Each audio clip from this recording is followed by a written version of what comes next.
La primera etapa es la iniciación de la Guerra de Independencia, que comprende de 1810 a 1811. Es entonces cuando se descubre la conspiración de Querétaro. Ante las denuncias hechas a las autoridades por Mariano Galván, fue indispensable adelantar para el mes de septiembre la conspiración. La corregidora, quien se encontraba incomunicada, buscó la manera de avisarle a Ignacio Pérez. A su vez, dio cuenta a Ignacio Aldama de que la conspiración había sido descubierta. El 16 de septiembre de 1810, Hidalgo arengó a los asistentes, a los feligreses, a levantarse contra los españoles. Enardecida, la población se armó como pudo y se unió al movimiento libertador. El grupo de Miguel Hidalgo y sus aliados, Ignacio Allende e Ignacio Aldama, se dirigieron a Totonilco. Entonces tomó un estandarte de la Virgen del Tepeyac que simbolizaba la bandera de la Guerra de Independencia. Este ejército estaba conformado por campesinos, mineros y criollos. El virrey Venegas se enteró del levantamiento, colocando al frente de la jefatura de la guarnición de Querétaro al conde de la Cadena y en la de San Luis a Calleja. Los ataques fueron terribles y el ejército insurgente llegó a las puertas de la Alhóndiga. Un minero de la mina de Mellado, llamado Mariano, conocido como el Pípila, se protegió la espalda con una losa e incendió la puerta, con lo que los insurgentes pudieron penetrar la fortaleza. El obispo de Michoacán se apresuró a excomulgar al cura de Dolores, aunque él había sido partidario de las ideas libertarias, porque no aprobaba la forma de que había efectuado Miguel Hidalgo como guía de herejes. El 30 de octubre, los rebeldes derrotaron al ejército realista en la batalla del Monte de las Cruces. Tras las derrotas, las diferencias entre Hidalgo y Allende, pues el primero buscaba imponer cambios en la estructura socioeconómica, y mientras que el segundo pretendía instaurar un gobierno creado por criollos, pero dejando intacto el orden imperante. Calleja y Cruz, uniendo sus contingentes militares, resolvieron apoderarse de Guadalajara, reducto del movimiento insurgente. Ante tan inminente peligro, los insurgentes determinaron presentar batalla a los realistas. Allende no estuvo de acuerdo, pensando que su capacidad al efecto era nula y el ejército no estaba preparado, e insistió que se usara la técnica de guerrillas. Sabía que era imposible un movimiento en conjunto, pero prevaleció la idea de Hidalgo de salir a dar batalla en el puente de Calderón el 17 de enero de 1811. Al principio, la superioridad numérica de los insurgentes se impuso, pero la mejor preparación de Calleja sobresalió y la victoria sorprendió a los realistas. La traición de Elizondo, jefe del movimiento libertador en Coahuila, hizo fracasar el avance de los insurgentes, que fueron reconocidos y arrestados en Acatita de Baján. El proceso de Hidalgo se retrasó debido a que tenía que ser sometido a la jurisdicción eclesiástica. El tribunal eclesiástico lo despojó de su carácter religioso y el tribunal civil lo condenó a muerte.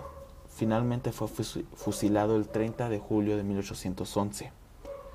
Las cabezas de Hidalgo, Aldama, Allende y Jiménez permanecieron dentro de las jaulas, colocadas en la Alhóndiga de Granaditas, hasta que Iturbide proclamó la independencia del país en 1821. La segunda etapa de la independencia se llamó organización, que comprende los años 1811 a 1815. Ignacio López Rayón, sobreviviente del primer grupo insurgente, estableció en Zitácuaro la Suprema Junta Gubernativa de América para unificar y dirigir el movimiento de independencia. José María Morelos surgió como representante de las clases explotadas de la población novohispana. Este mismo recibió en octubre de 1810 de Hidalgo el encargo de levantar tropas y propagar la insurrección de las costas del sur del país. José María Morelos expidió varios decretos en los que ordenó abolir la esclavitud, suprimir las castas y el pago de tributos, así también que las comunidades indígenas pudieran recobrar sus tierras.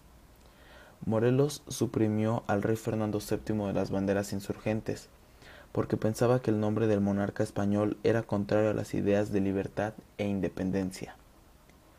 Morelos presentó su programa conocido como Sentimientos de la Nación en el Congreso de Chilpancingo, que se instaló en el año 1813. Los ejércitos organizados por Morelos eran poco efectivos, pero eran disciplinados y estaban bien armados. Esto les permitió hacer la gesta militar más brillante del movimiento liberal. Morelos organizó 4 campañas militares. En la primera, derrotó a las fuerzas realistas en Tecpan, Chilpancingo y Chilapa. En la segunda, resistió en Cuautla el ataque de los ejércitos virreinales. En la tercera, controló y administró las provincias de Oaxaca y Michoacán. Y en la cuarta, sus fuerzas militares sufrieron varias derrotas contra los ejércitos realistas. Y en el 22 de octubre de 1814, en Apatzingán, se aprobó la primera constitución del país. Esta recogió solamente algunas ideas de Morelos contenidas en los sentimientos de la nación, pero ignoró los principios sociales. La tercera etapa de la independencia es la resistencia. Tras la muerte de Morelos se inicia una época de decadencia de la lucha, ya que carecía de la unión de los principales líderes, quienes no tenían suficientes conocimientos militares. Entre los más destacados está el Amo Torres, Pedro Moreno, don Nicolás Bravo, Vicente Guerrero, don Guadalupe Victoria y el español Javier Mina. Por su parte, los españoles cometieron toda clase de excesos, por lo que la corona española mandó a destituir al virrey y poner en su lugar a don Juan Ruiz de Apodaca, que era gobernador de Cuba. Juan Ruiz llegó a la Nueva España en 1816 e inició su gobierno exigiendo que todos los insurgentes arrestados fueran sometidos a juicio y de ninguna manera se les fusilara sumariamente, como había ordenado su predecesor. En la Constitución Española de Cádiz se había incluido los principios liberales como parte de sus postulados, pero al regresar Fernando VII al poder, mediante el Tratado de Valencia afirmando el absolutismo, suprimió la Constitución en 1814. La táctica militar de los insurgentes había cambiado, pues en lugar de atacar prefirieron replegarse a los fuertes y organizar solamente la resistencia. Desde que Mina partió de Tamaulipas hacia el interior del país, comenzó a tener campañas victoriosas, pero luego, en uno de sus viajes rumbo a San Luis de la Paz, en Guanajuato, fue sorprendido por Liñán, al mando de los realistas en el rancho del Venadito, quien siempre los había perseguido. En la batalla murió Pedro Moreno y Mina fue hecho prisionero y condenado a muerte el 11 de diciembre de 1817.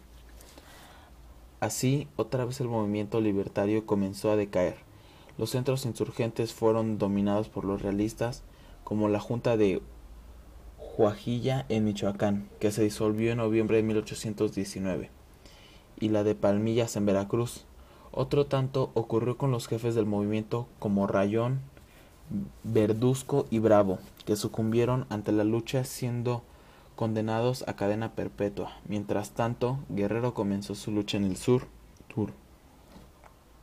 La cuarta etapa es la consumación de la independencia.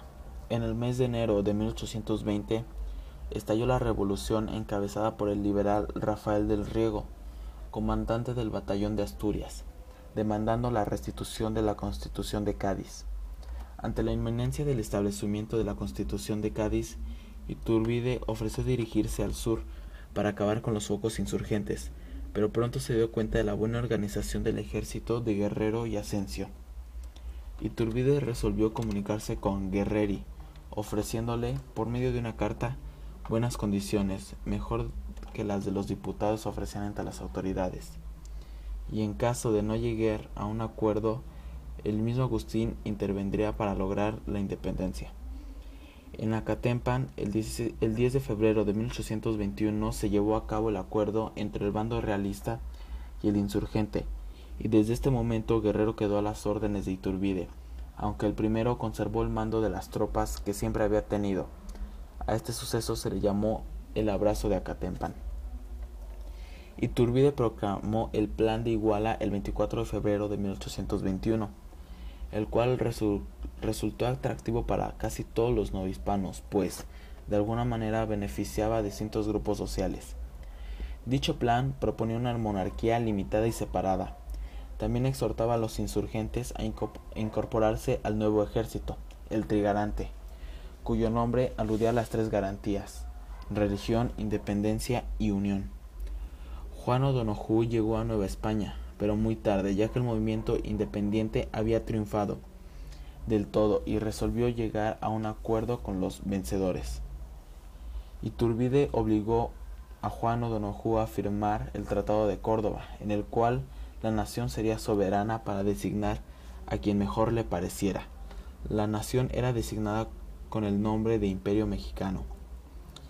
El 20 de septiembre de 1821, los habitantes de la Ciudad de México asistieron a la entrada triunfante del ejército trigarante, integrado por las desiguales tropas insurgentes de Guerrero y las fuerzas realistas de Iturbide.